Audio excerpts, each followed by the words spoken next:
Safiatul Dikri NIM T 2019-1079.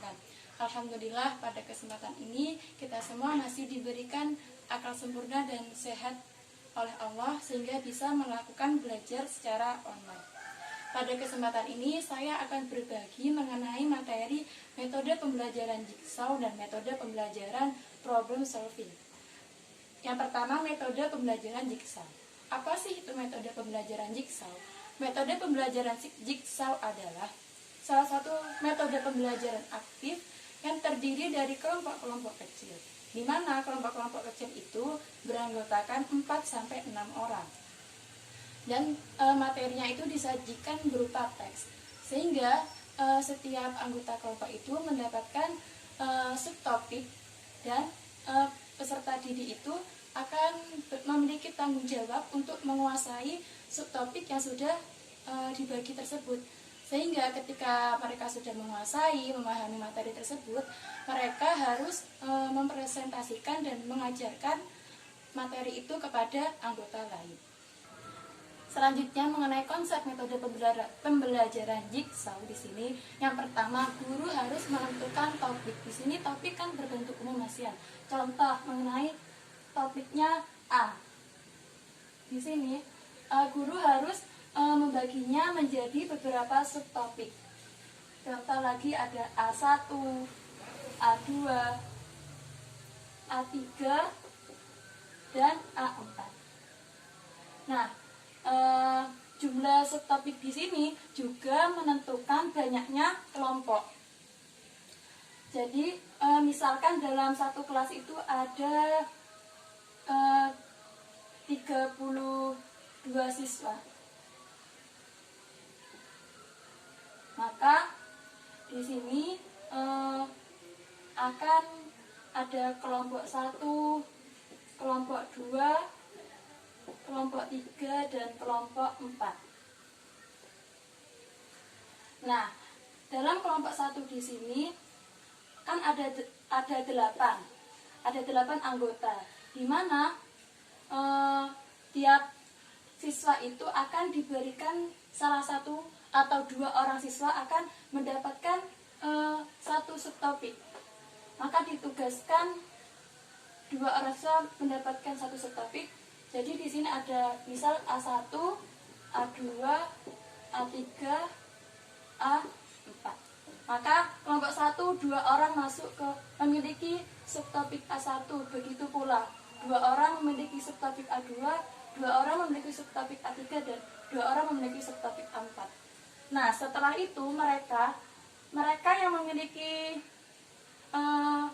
sama subtopiknya akan menjadi satu kelompok.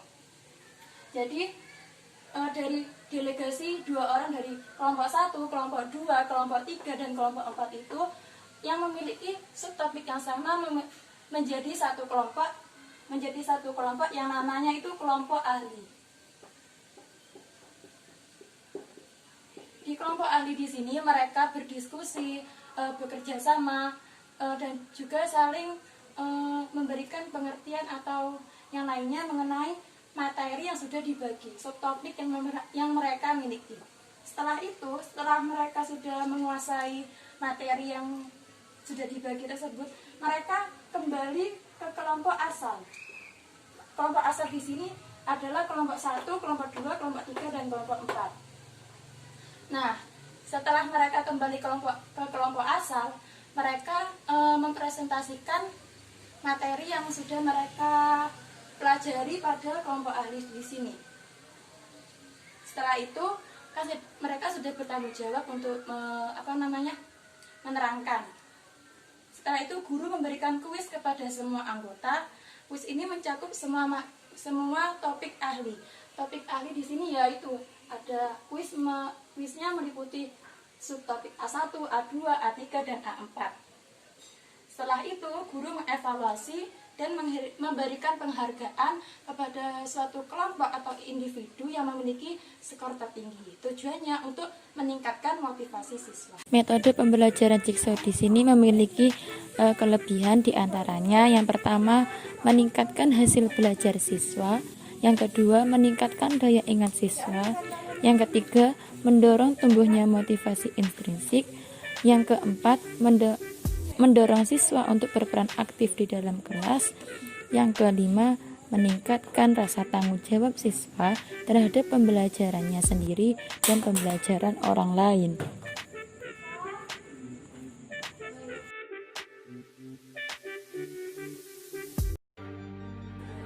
Sedangkan kekurangan metode Jigsaw di sini, yang pertama ada keadaan kondisi kelas yang ramai, yang kedua siswa yang lebih aktif akan mendominasi diskusi, yang ketiga siswa yang memiliki membaca dan berpikir rendah akan mengalami kesulitan dalam menjelaskan materi ahli, yang keempat siswa yang memiliki kemampuan lemah dimungkinkan menggantungkan pada siswa yang pandai, yang kelima membutuhkan waktu yang lama. Oke, yang selanjutnya yang kedua mengenai metode pembelajaran problem solving. Apa sih itu metode pembelajaran problem solving? Metode pembelajaran problem solving adalah suatu metode pembelajaran yang menyajikan suatu masalah. Suatu masalah itu dijadikan bahan ajar yang untuk dicari solusi atau jawabannya oleh siswa. Jadi, bagaimanakah konsep dari metode pembelajaran problem solving itu? Yang pertama yaitu merumuskan masalah. Jadi di sini guru menentukan masalah, suatu masalah yang akan dipecahkan atau yang akan dicari solusinya oleh para siswa. Yang kedua, menganalisis masalah. Di sini siswa akan melihat suatu masalah itu menurut sudut pandangnya masing-masing. Di sini saya akan memberikan contoh, guru memberikan suatu masalah yaitu banjir. Siswa akan melihat, menganalisis sesuai dengan sudut pandangnya masing-masing. Apa sih penyebab banjir itu? Penyebab banjir kan bisa terjadi karena ulah manusia, membuang sampah sembarangan, atau karena seringnya hujan. Yang ketiga yaitu merumuskan hipotesis.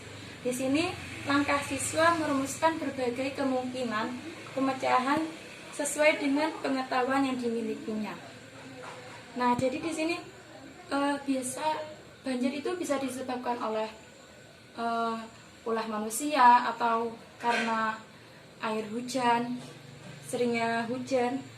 Dan yang keempat yaitu mengumpulkan data. Di sini siswa mencari dan menggambarkan informasi yang diperlukan untuk pemecahan masalah. Jadi di sini banjir di sini faktanya itu banjir itu disebabkan oleh apa? Karena ulah manusia atau karena air hujan atau seringnya hujan.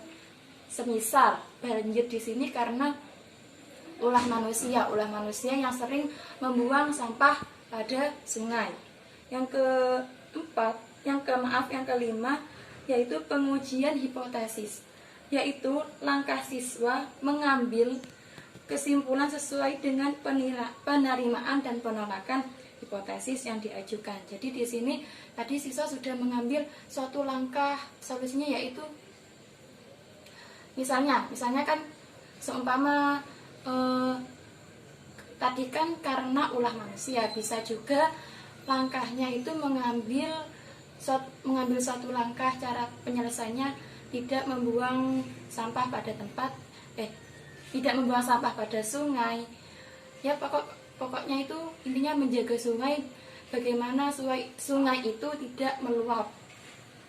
Yang terakhir, merumuskan rekomendasi pemecahan masalah, yaitu langkah siswa menggambarkan rekomendasi yang dapat dilakukan sesuai rumusan hasil pengujian hipotesis dan rumusan kesimpulan.